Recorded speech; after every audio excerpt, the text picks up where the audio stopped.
प्रधानमंत्री नरेंद्र मोदी की अध्यक्षता में केंद्रीय कैबिनेट की बैठक हुई है। ये बैठक आवास पे आयोजित की गई है। इसमें से सीएनजी और पीएनजी के दामों में राहत दी गई है। कैबिनेट ने संशोधित घरेलू गैस मूल्य निर्धारित दिशा निर्देश को मंजूरी दी है, जिसके बाद पीएनजी पे करीब 10% की कमी आएगी और सीएनजी पे 5 से 6 रुपए प्रति लीटर की कमी आएगी। प्रधानमंत्री नरेंद्र मोदी की अध्यक्षता में केंद्रीय कैबिनेट की बैठक हुई है। ये बैठक आवास पे आयोजित की गई है। इसमें से सीएनजी और पीएनजी के दामों में राहत दी गई है। कैबिनेट ने संशोधित घरेलू गैस मूल्य निर्धारित दिशा निर्देश को मंजूरी दी है, जिसके बाद पीएनजी पे करीब 10% की कमी आएगी और सीएनजी पे 5 से 6 रुपए प्रति लीटर की कमी आएगी। बिहार के यूट्यूबर मनीष कश्यप की परेशानी लगातार बढ़ती जा रही है। जहां एक तरफ तमिलनाडु में मनीष कश्यप पे राष्ट्रीय सुरक्षा अधिनियम के तहत केस दर्ज किया गया है, वहीं सुप्रीम कोर्ट में दायर की गई कश्यप की याचिका पे अब 10 अप्रैल को सुनवाई की जाएगी। यानी कश्यप को अभी राहत मिलने का आसार नहीं आ रहा है। खुद को पीएमओ का टॉप अधिकारी बताने वाले किरण पटेल को हिरासत के मुख्य न्याय मजिस्ट्रेट श्रीनगर के निर्देश के बाद जम्मू कश्मीर के अधिकारियों ने गुजरात पुलिस को सौंप दी है। अहमदाबाद क्राइम ब्रांच से मामला दर्ज किए जाने के बाद गुजरात पुलिस की एक टीम कॉनमैन किरण पटेल को हिरासत में लेने के लिए कश्मीर पहुंची। 12 राज्यों और केंद्र की सत्ता में काबिज बीजेपी 6 अप्रैल को 43वां स्थापना दिवस मना रही। जनगण की विघटन के बाद अटल बिहारी वाजपेयी, कैलाशपति मिश्र और लाल कृष्ण आडवाणी ने मिलकर बीजेपी की स्थापना की थी। शुरुआत में बीजेपी का जनधार गुजरात, मध्य प्रदेश और राजस्थान और यूपी तक ही सीमित था। बीजेपी की स्थापना पे तत्कालीन अध्यक्ष अटल बिहारी वाजपेयी का दिया भाषण अभी भी खूब वायरल होता है। वाजपेयी ने इस अधिवेशन में कहा था कि अंधेरा छटेगा, सूरज निकलेगा और कमल खिलेगा। स्थापना के 10 साल बाद बीजेपी एमपी में सरकार बनाने में कामयाब हुई। यूक्रेन और रूस के बीच पिछले 1 साल से युद्ध जारी है। इस बीच रूस राष्ट्रपति पुतिन को अपनी हत्या का डर सता रहा है। एक रिपोर्ट के अनुसार वो अपनी जान बचाने के लिए सीक्रेट ट्रेन और सीक्रेट रूट का इस्तेमाल कर रहे हैं। रूस की संघीय सुरक्षा सेवा एवं पूर्व कैप्टन गलीब कराकुलेव ने रूसी राष्ट्रपति पुतिन की सिक्योरिटी के लिए किए गए तमाम उपाय के बारे में जानकारी दी है। देश भर में शांतिपूर्ण ढंग से हनुमान जयंती मनाई गई है। रामनवमी पे कई राज्यों में हिंसा की घटनाओं के बाद संवेदनशील इलाकों में सुरक्षा बलों ने उपद्रवियों के खिलाफ कड़ी निगरानी रखी है। पश्चिम बंगाल में हनुमान जयंती समारोह में शांतिपूर्ण ढंग से संपन्न हुआ है। रामनवमी के कार्यक्रम के दौरान हुई हिंसा के मद्देनजर राज्य पुलिस की मदद करने के लिए कलकत्ता, हुगली और बैरकपुर के कई हिस्सों में केंद्रीय बलों की तैनात की गई थी। एक वरिष्ठ पुलिस अधिकारी ने कहा है, समारोह शांतिपूर्ण रहा, कोई अप्रिय घटना नहीं हुई। इस दौरान सीआरपीएफ के जवानों ने कलकत्ता में मार्च भी निकाला। विश्व स्वास्थ्य संगठन ने दावा करते हुए कहा है कि चीन के पास कोविड की उत्पत्ति का डेटा है, जो उसने अभी दुनिया और उसके साथ साझा नहीं किया। डब्ल्यूएचओ ने कहा है, चीन को ये डिटेल उनके साथ शेयर करनी चाहिए, जिससे हम इसके बारे में और अधिक जान सकें। हरियाणा सरकार अब नशे के कारोबारियों पे सख्त एक्शन लेने को तैयार है। नशे के कारोबारियों की अब मुश्किलें बढ़ने वाली है। मुख्यमंत्री मनोहर लाल खट्टर के नशे कारोबारियों की संपत्ति अटैच करने का निर्देश दिया है। सीएम खट्टर के निर्देश के बाद मुख्य सचिव ने नारकोटिक्स कंट्रोल ब्यूरो के अधिकारियों के साथ बैठक कर उन्हें ऑपरेशन धाकर तेज करने के लिए कहा है। अभी तक नशे के कारोबार से जुड़े 41 आरोपियों पर शिकंजा कसते हुए 37 करोड़ रुपए की संपत्ति को अटैच किया गया।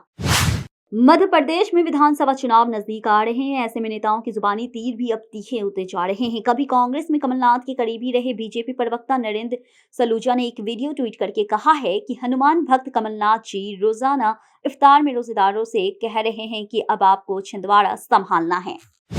मुख्यमंत्री एकनाथ शिंदे 9 अप्रैल को अयोध्या जाएंगे और भगवान रामचंद्र के दर्शन करेंगे। मुख्यमंत्री एकनाथ शिंदे अपने अयोध्या के दौरान उत्तर प्रदेश के मुख्यमंत्री आदित्यनाथ से भी मुलाकात करेंगे। महाराष्ट्र में सत्ता हस्तांतरण के घटनाक्रम के बाद मुख्यमंत्री एकनाथ शिंदे पहली बार अयोध्या आएंगे। इस बीच शिवसेना की ओर से मुख्यमंत्री की अयोध्या के दौरे की तैयारी चल रही है। महाराष्ट्र के ठाणे जिले की पुलिस ने गाने के जरिए मुख्यमंत्री एकनाथ शिंदे के नेतृत्व वाली सरकार को बदनाम करने के आरोप में एक मराठी रैपर के खिलाफ मामला दर्ज किया है। पुलिस के एक अधिकारी ने ये जानकारी दी है। पुलिस के अधिकारी के मुताबिक जिले के अंबरनाथ में शिवसेना के एक कार्यकर्ता ने हाल ही में यूट्यूब पर अपलोड किए गए गाने को लेकर के रैप गायक राज के खिलाफ शिकायत दर्ज की है। महाराष्ट्र से दिल दहला देने वाली खबर आ रही है। महाराष्ट्र के भयंदर इलाके में बाल छोटे काटे जाने से गुस्साए 13 वर्षीय एक लड़के के कथित तौर पे ऊंची इमारत से कूद के जान दे दी है।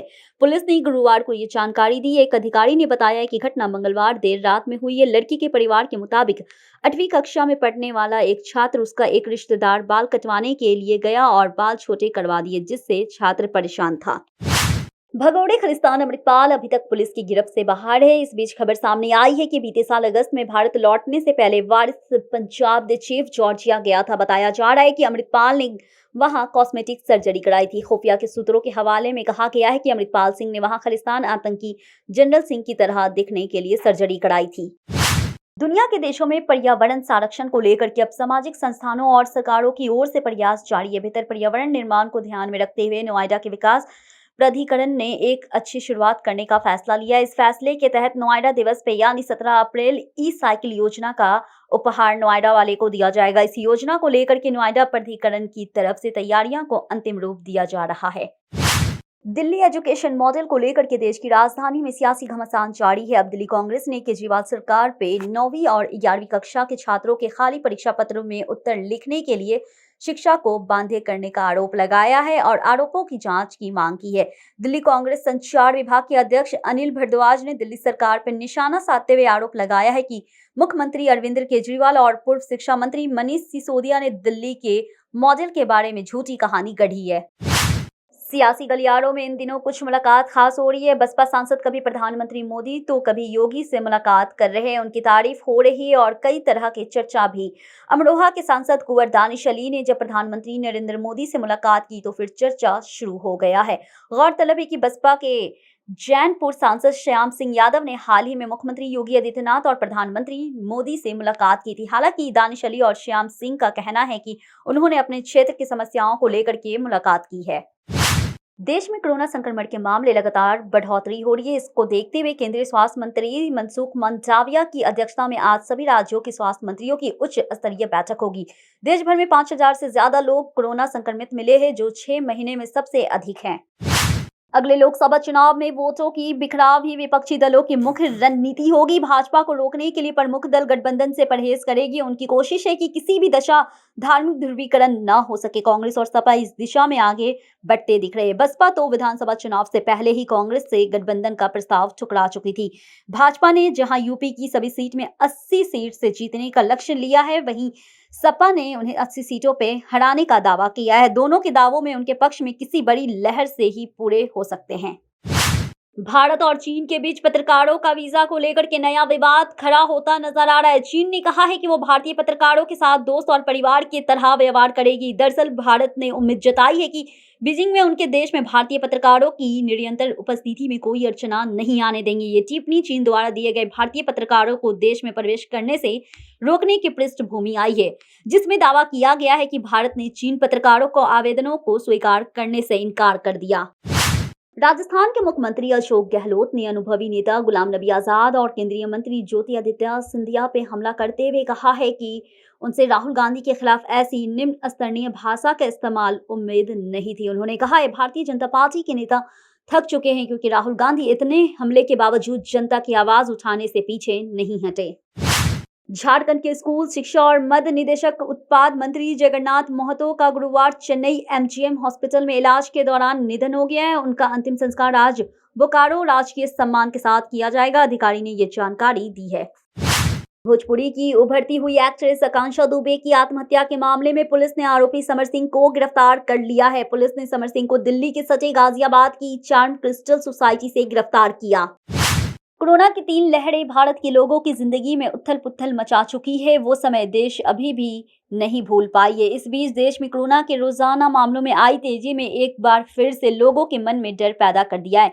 हालांकि एक्सपर्ट का कहना है कि कोरोना मामलों में उछाल से सावधान रहने की जरूरत है। घबराने की नहीं। एक्सपर्ट का कहना है कि कोविड मामलों में वर्तमान उछाल किसी नई लहर के संकेत नहीं है। ये उछाल हल्का है और कुछ दिनों में कम हो सकता है। कांग्रेस के दिग्गज नेता और पूर्व रक्षा मंत्री ए.के. एंटनी के बेटे अनिल एंटनी भाजपा में शामिल हो गए। अनिल ने बीबीसी विवाद के बाद कड़ा विरोध जताया था और कांग्रेस से मतभेद के बाद पार्टी छोड़ दी थी। अनिल एंटनी आज भाजपा मुख्यालय केरल के प्रदेश अध्यक्ष सुरेंद्रन लेकर पहुंचे। बता दें कि अनिल एंटनी ने केरल प्रदेश कांग्रेस कमेटी के साथ सोशल मीडिया संयोजक के पद से इस्तीफा दे दिया। तेलंगाना बीजेपी अध्यक्ष संजय को हिंदी एसएससी पेपर लीक मामले में जमानत मिल गई है। बंडी संजय की वकील एडवोकेट श्याम सुंदर रेड्डी ने बताया कि तेलंगाना भाजपा प्रमुख को पुलिस ने करीमनगर उनके आवास से हिरासत में लिया था। लिबनाना की ओर से किए गए रॉकेट हमले के बाद से बुरी तरह से भड़के इजराइल ने गांजा पट्टी पे ताबड़तोड़ बमबारी की है। लिबनाना की ओर से रॉकेट पे हमले के बाद इजराइल पीएम बेंजामिन के सख्त लिहाजे के साथ चेतावनी दी है कि उन्हें इसका परिणाम भुगतना पड़ेगा।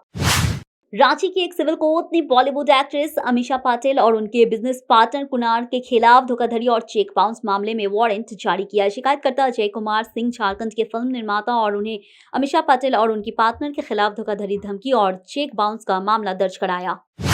कर्नाटक विधानसभा चुनाव के लिए भारतीय जनता पार्टी 9 अप्रैल को होने वाली बैठक में उम्मीदवार के नाम की घोषणा कर सकती है। पार्टी सूत्रों का कहना है कि कर्नाटक विधानसभा चुनाव के लिए उम्मीदवारों को अंतिम रूप देने के लिए भाजपा की केंद्रीय चुनाव समिति 9 अप्रैल को पार्टी कार्यालय में बैठक कर सकती है।